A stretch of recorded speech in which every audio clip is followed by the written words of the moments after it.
Hello, everyone. Welcome to the DMV Business Show. I'm your host, Otto Sevilla, and today I have a very special guest, Dr. Josh Funk. Josh is the founder and CEO of Rehab to Perform. Welcome to the show, Josh. Otto, thanks for having me. I'm really looking forward to this conversation. Thank you for coming. My pleasure. So before we go into your business story, I'd like the audience to get to know you as an individual a little bit better. Are you originally from the DC, Maryland, Northern Virginia area? Yes, I grew up in Montgomery County, Maryland. I spent the first 14 years of my life in Germantown. And then I got into a science magnet program at Poolesville, which then prompted my mom to move out to Poolesville, Maryland. Got it. Okay. So always Montgomery County then? Yes, and I live in MoCo now. And I've lived in various places from Clarksburg to Gaithersburg, and now I reside in Kensington. Oh, okay, great. So growing up in MoCo, how was it? What were you into as a kid? Do you remember? What did you like? You know, it's crazy. Germantown was nowhere near what it is now, in that I can remember the area in which the Hoyt's Germantown movie theater, before that, it being a bovine or pig farm. I didn't even hear of Clarksburg growing up. And in terms of myself on a personal level, you know, there was still like a lot of town teams and smaller organizations for sports. I played 9 different sports growing up.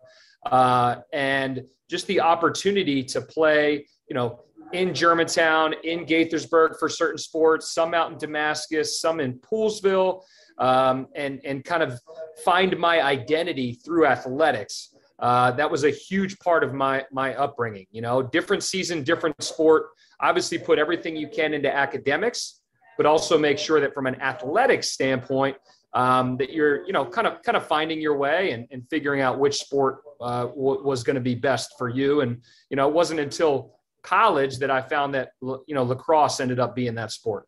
Okay. Wow. So growing up, I mean, you and your parents must have been busy shuttling you everywhere with all these different 9 sports.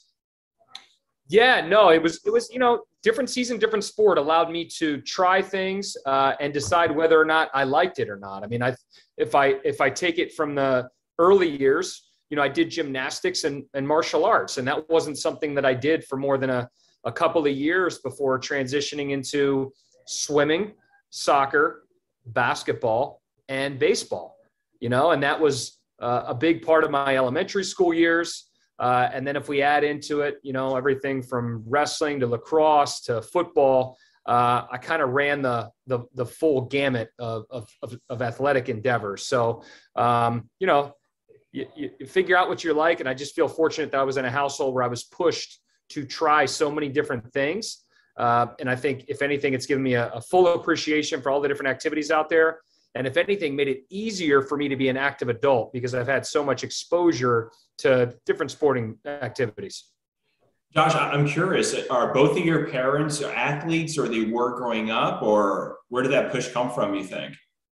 Yeah, I mean, my dad played football at Penn State. My mom has just always been active. I mean, she's still, and I will not disclose her age, but she is still running. We are signed up for a running event here where we've shared everything from a half marathon to ran 5Ks before.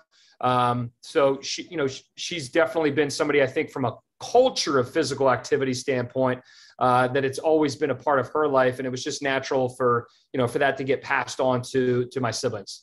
I see. You mentioned college lacrosse. So it sounds like that was eventually your passion, lacrosse, that you decided to continue with that playing college. Yes. I mean, I definitely had more of an affinity for 2 sports in high school. I played football, played lacrosse at a high level. Basketball was something I did just to kind of stay in shape. So when it came down to it, you know, lacrosse was definitely something I had put more time and energy into and felt strongly that I was going to be able to play at the highest possible level. And for me, that was, you know, considering a lot of state schools, whether or not it was Notre Dame and Penn State or, you know, Virginia, Maryland, and then eventually I chose Ohio. So you went to Ohio for college? Yes, the Ohio State University. When you were going to Ohio, did you already know as far as what major or what you wanted to pursue, or did that come later? Honestly, I started out college with a very, very general biology degree. And it was not until my sophomore year where I actually got hurt that I got exposed to physical rehabilitation, which, at Ohio State it was athletic training and it was physical therapy. So those two different professions interacting was probably why I'm here today. Me getting injured, me seeing my identity compromised, not being able to practice with the team, me having to do stuff differently, me not feeling my usual 100%, me not being confident in a certain area of my body. But the interactions and overall the experience in itself put me in a situation where I was like, you know what? I can see myself doing this someday. Well, that's interesting that going through that, you found your career and what you do now. Yes. Yeah. No, it is a blessing to have something happen to you that you are able to turn that into something that happened for you. So, although, I was able to play the rest of the year that year, the physician came to me and said, hey, you can play. You're going to need surgery. If this gets any worse, you might not be able to function nearly as well, which I would say I was probably like, anywhere between 65 to 90% throughout the course of the year that year. I regained a lot of function by the end of the season, but I definitely wasn't my best, both physically and psychologically. But just being fortunate to turn something that could be a negative, your first injury, and be able to turn that into a positive. And now look what it is today. I mean, it's turned into something so much bigger than that. I feel blessed. Yeah, definitely. So you graduate Ohio with a biology degree? I ended up switching to health sciences, health and wellness concentration, because that actually ended up being a better fit for me from a major standpoint with regards to the prerequisites. And if I'm being fully candid, was not as hard as finishing the array of biochemistry and organic chemistry that I was going to have to do in the bio track. So, it better positioned me, also allowed me to not have my GPA take as much of a beating, and put me in a situation where I got into a majority of the PT schools that I applied to. Okay. And so right after graduation from Ohio, did you go straight to PT school or what happened afterwards? I went straight into PT school. So I actually graduated on a Sunday and started grad school on a Monday. I don't think anybody else can say that they had literally a 24-hour spurt in between your actual physical graduation and you starting graduate school. No break at all. Wow. No. And that, led to some challenging moments in grad school. I think sometimes you just get a little bit of school fatigue, but I found ways to break it up. Honestly, I played professional lacrosse for 2 years while I was there. So there were some spurts where, my schedule was changing and adjusting a little bit to ensure that I could do that. The time commitment for that was 2 or 3 days. It wasn't necessarily all week because, as I'm sure many people are aware, lacrosse is not necessarily in that upper echelon of your big name sports or the big four sports with regards to time and financial gain as a result of playing the sport. But, I've always kind of found a way to read myself well and know what I needed on a well-rounded level to ensure that I'm able to continue to be effective and to be able to move forward. Did you stay in Ohio for grad school? No, I came back to Maryland, which for, if people are familiar with University of Maryland, the medical system, it is in Baltimore. So I lived very, very close to Pickles Pub and, the Orioles Park. Okay, great. So you did all PT school in Baltimore, and then after that, what happened? After that, I was going through PT school, and I'll tie in lacrosse again. I was doing camps and clinics throughout PT school. I was playing professional lacrosse, and I was doing a little bit of personal training. So I was doing a little bit of everything in addition to going through school. And I think that was probably outside of me also delivering the Montgomery County Gazette as a kid on Wednesdays, where I got my entrepreneurial bug. And the first company that I actually started was a lacrosse services company called Lax Factory. So I graduated from the University of Maryland. I started my PT career. And at the same time, I started a lacrosse company, which some may call a side hustle, but I loved it. I loved teaching. I loved working with youth. And that was my first business that started in the August of 2011. So doing PT during the day and lacrosse coach by night. Wow. So that was the business, and you were coaching lacrosse, right? Yes. Camps, clinics, and then we actually had club teams. And the program up until 2018, and we had 260 kids approximately in the club program at the time that I transitioned it on. And this was all based sort of the Maryland, Baltimore area as far as your lacrosse coaching? Yes. Majority of it actually was Northern Montgomery County and Frederick County. So a bulk of those kids were kind of from the area where I spent most of my time growing up, as well as an area where I just had developed some connections when it came to some of the private lessons, the small group sessions, and the camps that I was running. That's interesting. So once you graduate PT school, what are you thinking? Are you thinking going full-time with lacrosse, or what are your thoughts then? It's so funny. My mom remembers the moment where I was like thinking about, I ran it by, I was like, Dad, I should just quit PT school and just do lacrosse stuff. Like, it's going great. Like I'm loving what I'm doing. I'm making money. Like I hate school. I don't like what I'm learning. Like, and it ended up, obviously not being something that I quit on, and I kept moving forward.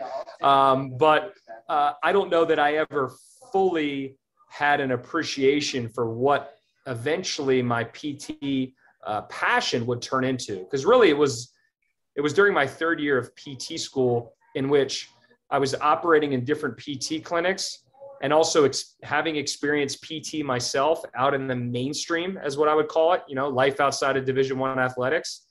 And I was just in a position where I was like, you know what? I think I can do something differently that would allow a lot of people to experience more of a Division I athletic setting with regards to physical therapy or physical rehab.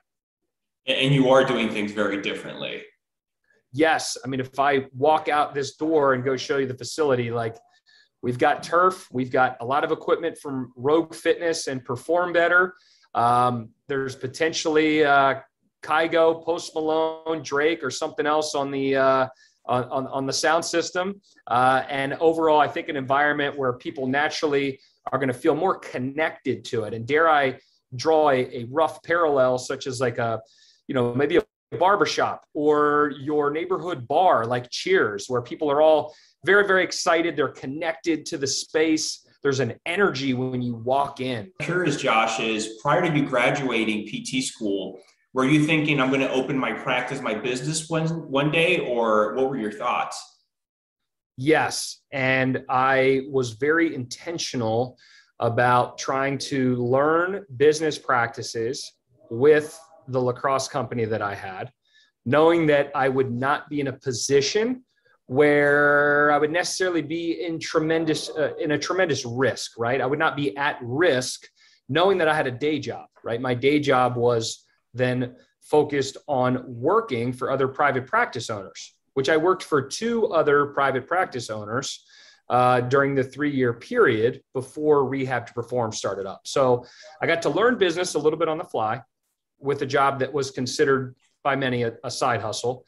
And I got to actually learn certain business practices from 2 people who I worked for, or worked underneath of with regards to their personal private practices. So kind of the best of both worlds. I'm not saying I had it all figured out, but I definitely learned enough to feel comfortable enough to, take a chance on myself. Yeah. So once you graduate for 3 years, you go work for different practices until then you open and you hang up your own shingle per se. Yes. Yep. And that was about 3.5 years after graduation.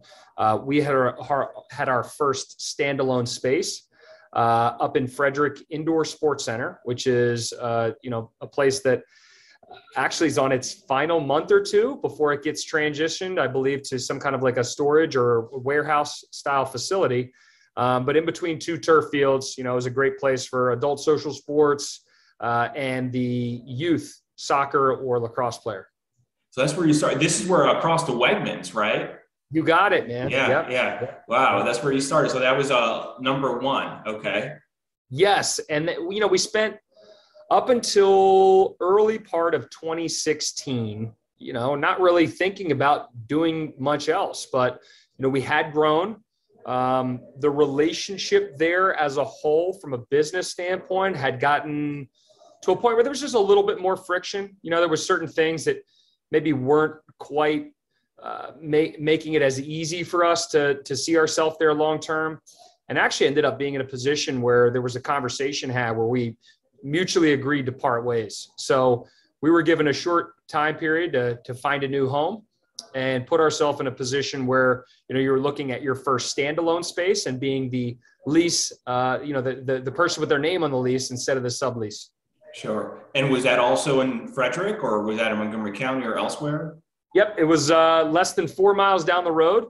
We found a home right by the Frederick Airport. So for anybody who's familiar with Frederick Airport, Frederick Fairgrounds, we're right there on a road called Hughes Ford Road. And, we've been there since July 2016. So coming up on 6 years here, and it's been great to us. We opened the first day, July 1st, 2016. We actually did not have all the flooring down, which honestly is no different than when we opened up originally at Fisk, where we actually were treating outside of the space because flooring wasn't down either. So, fortunately, the place has improved with regards to its aesthetics, and we've done a better job of timeline and, just lining things up so that there's less of a, this lag in expectation with regards to how a space should look to deliver the service. So, it's been, it's always interesting to look back on some of your more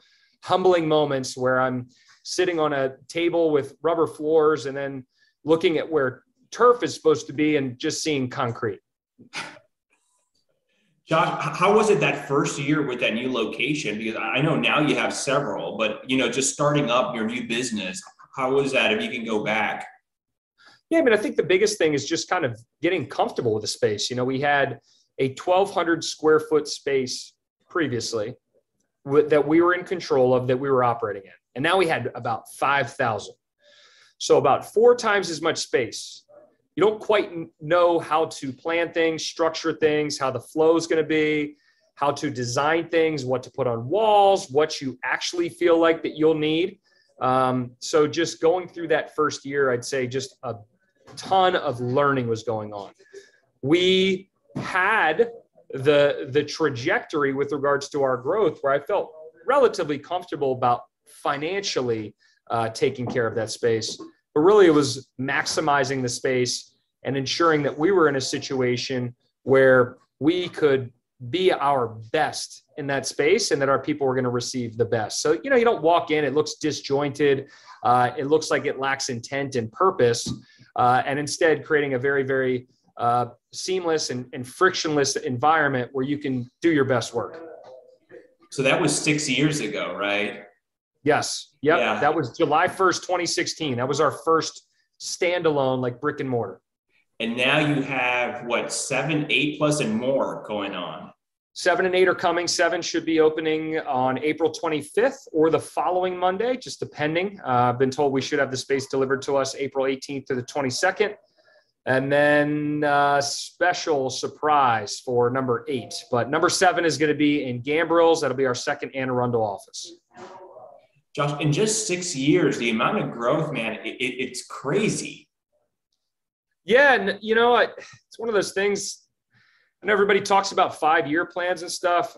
I don't really buy into that or believe that. I just try to focus on things over the course of like a 12 to 24 month calendar. And I never envisioned this 5 years ago. I never envisioned this 3 years ago. So I think just to be able to be in a position where we continue to add people, we continue to add places, we continue to add geographical areas where we are providing a service. And to say that we, from a business metric standpoint, if I'm solely looking at objective markers, we're actually improving what it is that is going on behind the scenes with regards to those things that we're tracking, despite growth occurring. A lot of people will sacrifice in certain areas and say, all right, that's a byproduct of growth, growing pains. But we actually had every single metric in 2021 improve. That's the back half of a pandemic. Like, not only are you navigating growth, but you're navigating a pandemic. And then you're sitting there and you're looking at your ecosystem of metrics and you're like, hey, we actually got better this year. So 2022, it's a new year. Can't expect the same things to necessarily happen. But I like to think that we have the people and process to continue to move forward and ensure that we're delivering upon what we originally sought to deliver, which was that amazing healthcare experience. What are some of the metrics that you track? Big two, I would say, is net promoter score and churn rate. For anybody who's not familiar with net promoter score, that's kind of considered a gold standard with regards to word of mouth referral or customer service loyalty, brand loyalty. Mm-hmm. And then churn rate, you can look at and set the amount of visits or whatever is in your industry. For us, it's people and the visits that they will have come to before dropping off. We want people to actually go through a course of care because we know that by spending a certain amount of time with us, we're going to deliver superior outcomes. But if somebody churns after, say, 2 or 3 visits, I think it's safe to say, like, in a majority of situations, that individual didn't get better. They had a lack of alignment with what it is that we were trying to accomplish with them, right? That mutually agreed upon plan and process in the beginning, there was a deviation. They stopped the course of care. And that's up to us to kind of uncover and figure that out. So net promoter score and churn rate. If I go into copay collectibles or copay collection, your arrival rate, which is a mix of like cancel and no-show rate. If I talk about Google reviews, if I go into also talking about some of our stuff associated with revenue, it could be reimbursement per visit. It could be reimbursement at an office, right? Revenue at an office, total revenue. So there's a lot of different metrics I could go into. I will sometimes classify them as more process-oriented or some are more outcome-oriented. Josh, many, not all, a lot of physical therapy chiropractor practices, when they go market, is through doctor referrals, from what I've seen. Do you do that? It sounds like your method is very different. Less than 20% of our referrals each week will be physician referrals. So greater than 80% of our new patients each week will be a mix of word of mouth. There'll be a mix of something that through our ecosystem attracted them as a net new, or to be honest, a lot of times it's somebody coming in for a different body part. Outside of that, you could have physician referrals somewhere around that 10% range. And then we have a lot of fitness connectivity. So we do have a fair amount of people from, your gyms, whether or not that's personal trainers or group fitness instructors who also will be sending people to us as well. That's interesting. So you flipped it. You're like the opposite. We want to function autonomously. We do not want to be reliant. We do not want to create reliance. Big medical keeps getting bigger. If we rely on a medical group who potentially could get enveloped under a bigger medical group, we may lose that referral source. So we try to make sure we're diversifying referral sources. And if anything, taking advantage of something called direct access. We have unrestricted direct access in the state of Maryland with regards to PT. So a majority of people actually can come to us without a referral at all. They don't even have to go to their physician for a majority of the insurances that are available. That allows us to utilize direct-to-consumer marketing. And if we go to do direct-to-consumer marketing, we are creating top-of-mind awareness through relationships and storytelling. I think there's some stuff that we've done well right out of the gates. And if I'd be lying if I didn't say that logo in itself is incredibly amazing, that was our first logo right out of the gates. I mean, you talk about a logo that just pops. It's got negative space. It looks a little bit trendy. I'll never have to do another logo ever again. I do not know a whole lot of startups that really hit the home run right out of the gates. And then little things, whether or not it's the T-shirts on the wall that are from community partners or the organization that our patients are a part of, that they get to kind of stamp their presence in our four walls. You have some of the affirmations on the wall. So the space itself, I think, is also just very aesthetically pleasing, like the gym space, the rubber flooring, stuff that really speaks to people in terms of what they identify with or associate with a physically active environment. When people come to PT, how are you going to present it such that it resonates with people? And then outside of that, I think we've done a really, really good job with messaging, whether or not that's website or advertising or some of the stuff on social media. People know what it is that we do and how we solve their problems. And I think largely, especially as we dive more and more and more into the world of social media, we hopefully will fulfill our potential by being what we want to be, which is the DMV area's best sports rehab and fitness-focused physical therapy group. I love that. I love also that you just mentioned here marketing and social media and the amount of information and content that you guys pump out. Do you have someone there in your team sort of leading the effort there, or is it just you? It's a lot of content you're throwing out there, which is great. It's a good mix. Some of it is me, some of it is Matt. We also brought a media team in-house, so we have two individuals that are kind of working with us on a regular basis. We have some people on our team who have a natural affinity for social media, so some of them you've also been seeing more. And it's a great way to just kind of mix up the day a little bit, get people comfortable speaking on camera.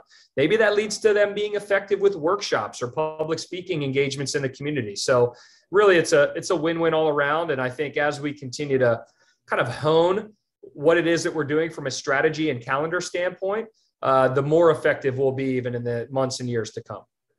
I'm happy to see that, how you're doing the marketing and the whole brand building with social media or just anything direct to consumer out there.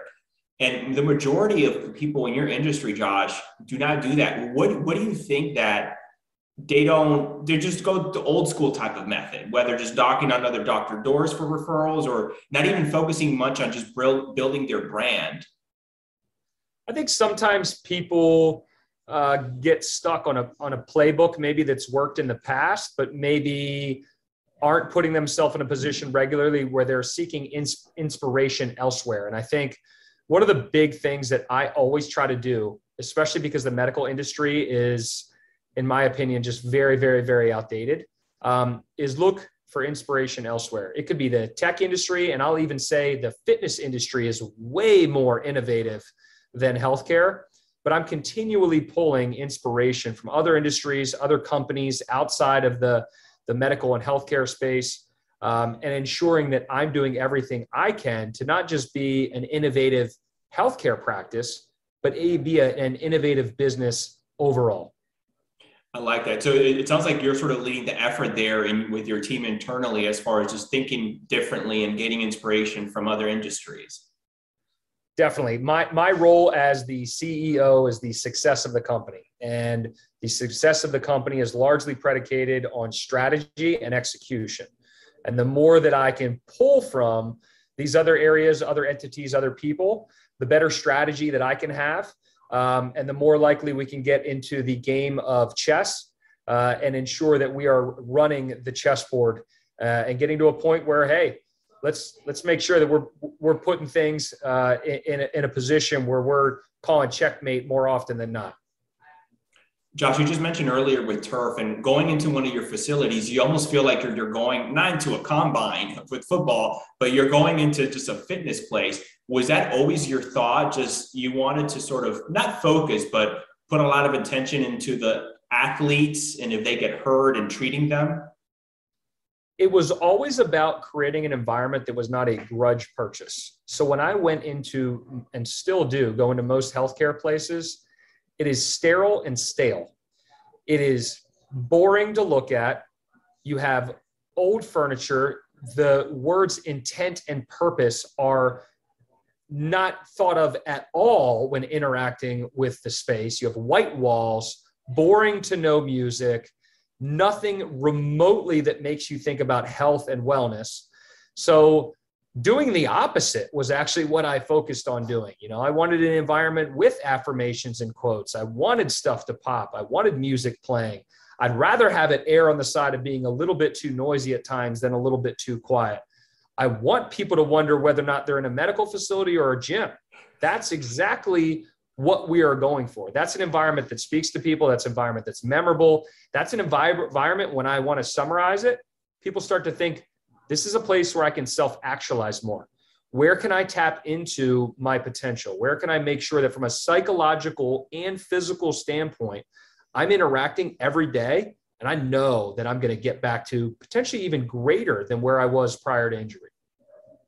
Before having this vision, did you see it somewhere? Was someone else incorporating it elsewhere? I know you said you worked for a couple of doctors before you opened your business, or was it just always you thinking about this? Man, that's a really, really tough one. I probably pulled inspiration from so many different places. And at the end of the day, you know what I'm doing?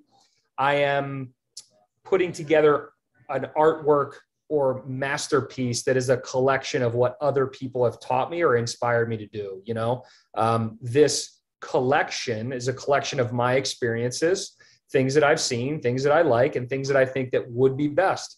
It'll potentially change. I mean, I just changed our magnets for the whiteboards as of today for our newest location. So there's little stuff there. I mean, there's other things that we're looking to do with regards to aesthetics in the space. So every time that I will move forward and go to things at other industry specific events, other businesses, I'll continually pull from. But I can't say that I looked at anything other than the current trends or current standards and said, you know what, this has to be changed.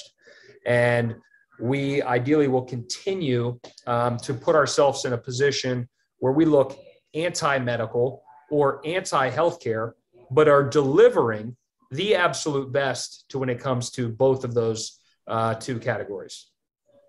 Josh, you mentioned earlier that when you opened your first location, you never even dreamed of having 7+ and 6 years from then.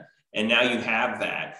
When you opened the first one, did you have the goal to open multiple ones, or how did that come about though? The growth, was it organic or what? Honestly, it just kind of came about. I mean, we got to a point in time where, gosh, it was like 6 months into our first brick and mortar. And I was like, we are slammed here.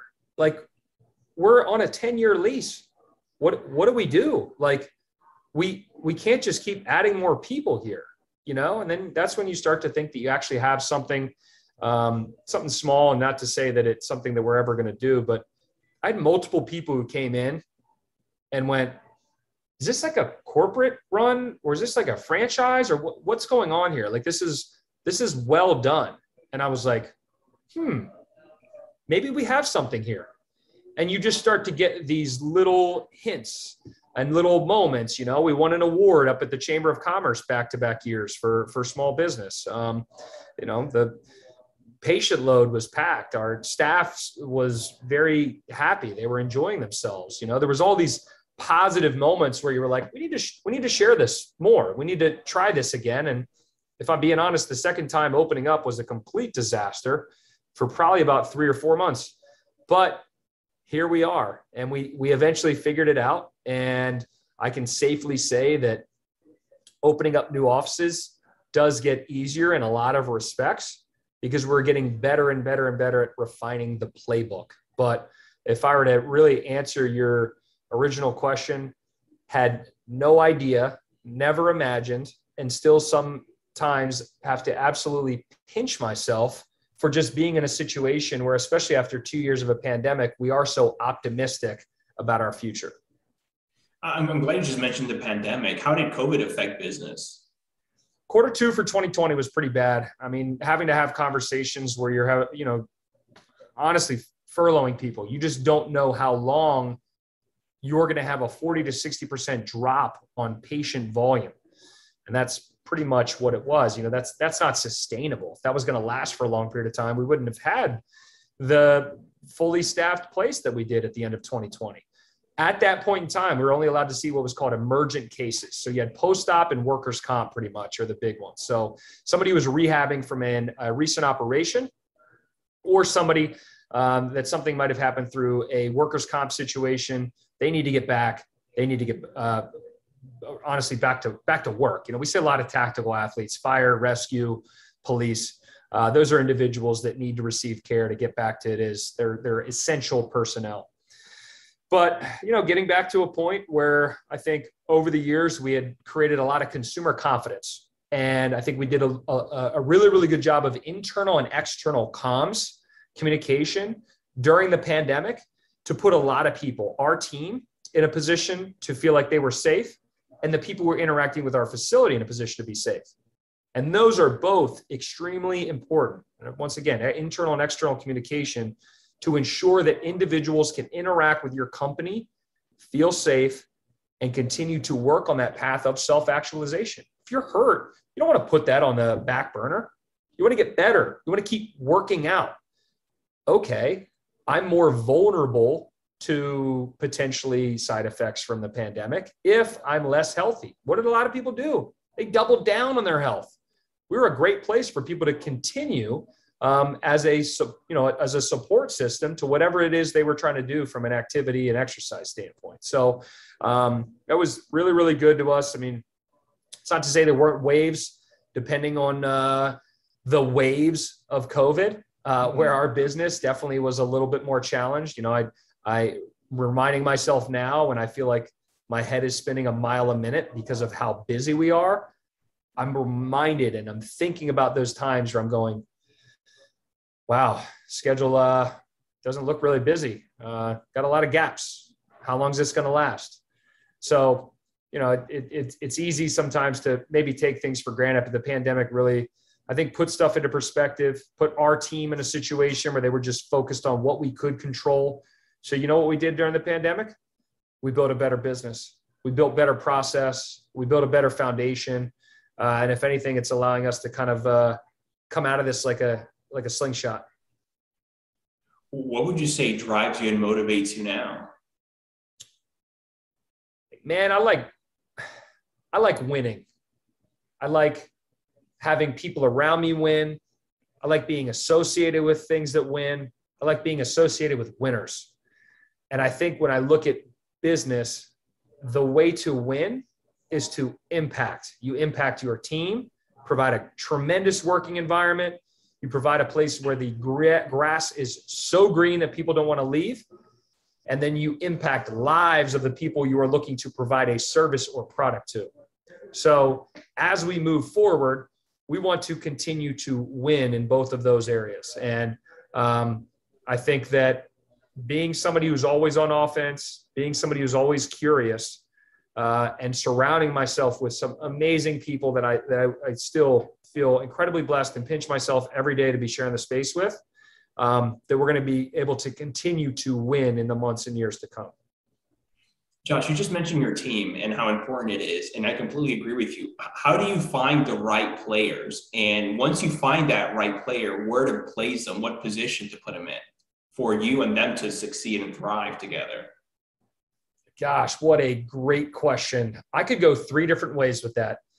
One, have a college roommate who just is awesome and that you're eventually able to recruit into your team after 3 failed attempts previously. Another one could be, hey, just fortunately go to PT school with someone who also is a 3-sport athlete, had a couple injuries, grew up down the street. You have a lot of mutual friends who ends up kind of being the first teammate at R2P, who's also just an exceptional human being.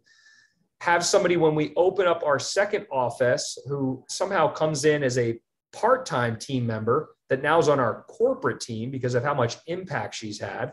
Thankfully, she found us. I don't have any special secret sauce to how she kind of came into the ecosystem. And then if I think of other people, good people recruit other good people, and good people sometimes have other good friends. And look at the relationship side of things. I mean, we just hired a COO that I've known for 5 years. It was just right place, right time, where he was looking to make a switch from the place that he was at. And we had developed a relationship for a significant amount of time, which put him in a situation and I in a situation where we both knew what we had to offer one another. So I don't have a secret strategy there. I know a lot of people will claim to have one. A mix of focusing on relationships, a mix of silly blind luck with sometimes people just falling into your lap, so to speak. And other than that, continue to be attractive and not chasing. The more attractive that we make ourselves, the more that people will find their way to be connected to what it is that we have going on in our people. It's so true. I'm curious, just being out there on the media, social media, I'm sure that also attracts also certain team members to want to work with you, right? Has that happened to you? It has. Our visibility has continued to increase. We just had 81 universities reach out to us across the country to place student interns with our company. That is significant reach. Our visibility, as it continues to increase, will only allow us to attract the best possible candidates for what it is that we are trying to accomplish. So yes, social media is great. Relationships at universities are great. Relationships and connectivity within your professional organizations is also extremely important. And it really takes more of that. I've used it before, but an ecosystem approach with regards to making sure that the best people continually find themselves in our environment and on our team.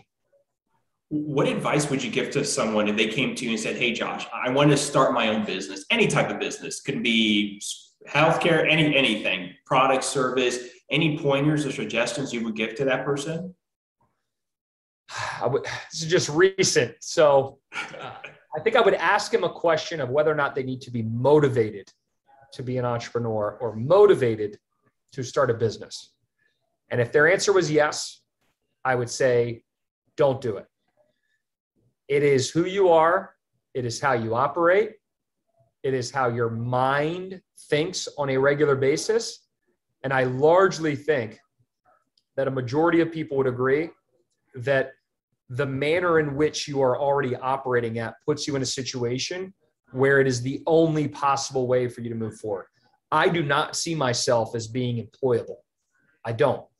And that's just because I'm continually seeking and searching with regards to solutions. And I don't know if that's for every single environment. So for the entrepreneur that's sitting here wondering if they have what it takes and potentially having to find motivation to wake up every day and move forward on whatever it is that they're good at or passionate about, just don't do it. That's some great advice. I know it's tough, but I think too often people are like, well, what motivates you? It's not a motivation thing. It's a passion. It's a, this is who I am kind of thing. You know, like I wake up every day and I want to make sure that we build the best possible environment. I want to make sure that we build the best possible ecosystem for our team. I want to make sure that we impact as many people as possible. And that's something I think to a certain extent was somewhat just innate to begin with. That's true. Are there any specific habits or traits you feel that have helped you, whether on your business or on your personal side of things? Working out in the morning and cooking breakfast in the morning are probably the two biggest things that I need from a routine standpoint. I am so much more calm and focused on a day in which I work out in the morning. It is night and day. When I do not work out, I'm a little bit more scattered. I don't know, my body's just naturally a little bit more jittery. I've had ADHD my entire life, so part of that might be, where that comes from. And then I think outside of that, making breakfast is a time period in which is incredibly quiet and it's slow, and it allows me to kind of gather my thoughts. And I'm not a meditator, but that's a moment of mindfulness for me. It allows me to center. It allows me to think about what would make today a great day. It would allow me to focus on what it is that I need to do to make today a great day. And ideally puts me in a great mental framework to move forward and make sure that every day be greater than yesterday. So workout and a good breakfast. Cooking a good breakfast. Oh, okay. Not just throwing something in the microwave, like putting something on the skillet, eggs, veggies, a little sauteed. You got a little bit of bacon maybe. And the only fast thing every now and then is maybe like a Greek yogurt. What's your biggest challenge with your role today at the business? Currently, I'm a little bit strapped time-wise because I'm seeing more patients, and that's honestly just because there's this pandemic bottleneck has exploded, and whatever kind of cap was on us is gone. I mean, we are going through growing pains with regards to the number of people that are coming into our space and having adequate staff. We need to make sure that we have adequate staff. So that's very, very simple. And then other than that, I just say my role continually changes. I think a company where the owner has 5 people versus we're about to hit the 50-person mark. Like my role, my schedule, the things that I do every day or every week or every month are going to continue to need to adapt. And it's just me being able to be aware enough to regulate myself and what it is that I'm doing to be whatever it is that I need to be during that moment, that time block, so that we focus on what I need to do on a macro, which is to be successful as an organization and to keep winning. That's great. What do you know now, Josh, that you wish you would have known at the start of your career? Wow, that is a great question. I think at this point in time, I think the only thing that I would have liked to have been better at, and it sounds so simple, is just the organizational structure, just calendaring, stuff that's just simple, but being more organized in Google Drive. I think the easier it is for you to just organize yourself and structure, the easier you are to be able to just move forward with clarity. And I think sometimes if I run into any issues, it's largely a byproduct of myself and certain organizational shortcomings, where it's calendaring, it's email, it's things that ideally, if I would have created maybe some better habits earlier on, I'd be further along than where I'm at right now. I know that's super boring, but I'm not a look past person. I'm not a regret person. I feel incredibly blessed. It's hard for me to sit back and say I'd really do stuff differently, because if I did stuff differently, what's that butterfly effect look like? I am where I am because of challenges that I've experienced. I am where I am because of failures, and without those pitfalls, so to speak, or those areas that I've gotten incredibly humbled, I wouldn't be here. So would I really change anything? I'd probably honestly say no. You just mentioned now failures, and obviously with any business, there's most of the time ups and downs. Can you recollect any big failures that come to mind, and what you do to maneuver around them? 2 of them involved with trust and advice. I gave somebody a certain chunk of money to start R2P that was going to handle things as it relates to insurance contracts, and that money disappeared. That person disappeared. Wow. So that was a negative early on. And then I took advice associated with, putting together our new entity for our second location. And it actually ended up having us blocked out from the insurance network in Germantown. And we were then going to be considered out of network at the Germantown office. We were an in-network operation up until that point. It actually led to us receiving very, very little money for the first 3 to 4 months of that new office. And unfortunately, I actually had to let somebody go within about 2 weeks of them joining us. I will never forget that feeling. That person has still never spoken to me ever since that day. And I think at the end of the day, it was just a reminder. You have to make sure that you're always vetting advice. You are not having a first opinion given to you by someone and taking that for gold. You are making sure that you're getting a second, potentially a third opinion, and that you're doing your adequate due diligence, especially when it comes to people and process that is so important, not just to yourself, but to others. Speaking about advice, you can always get the wrong advice, just like you just mentioned, and good advice. Have you had any mentors? And if so, what did you learn from them? No, I definitely had mentors. For me, I think when I think of mentors, I think of very, very different arenas. I remember somebody that I went to in the fitness industry, one of the owners of Soldier Fit that I went hey, you really know what you're doing and I'm struggling. Do you mind sitting down with me and answering some questions? And I've had a relationship with him and his co-founder ever since. So there's definitely mentorship there. I think largely you have people in your life on a personal level that mentor you in different ways, whether or not it's small bits of advice from, say, my wife or my mom on little ins and outs that may not even be in their wheelhouse, but they just provide a different perspective. I think that's been incredibly beneficial. And I think outside of that, I've just sought mentorship more on a smaller, maybe shorter term level in certain respects. But yeah, I mean, that probably is a different answer than you were expecting. But, you know, I frequently dive into different business mentorship groups that maybe find myself in a situation where I'm with other business owners, but I wouldn't say any one given person. I'm in a program right now called Peer-to-Peer Network that's with the Private Practice Association or Private Practice section of the APTA, which is American Physical Therapy Association. There's 8 of us in there. You know, I'd say we're all trying to provide some level of mentorship for each other on one level or the other. So this group right here, Josh, these are just other PT practices located in different areas of the country. Yep, different areas of the country, all similar space and similar size. Got it. Okay, that's good. Coming to an end here soon. What does the future look like for you and the company? What is the next couple of years? I have no idea, to be honest. The next year looks a lot more like the past 12 months. If we take July to July, we will have added 4 locations during that time period. And I'd like to think that we can continue to do at least something relatively similar.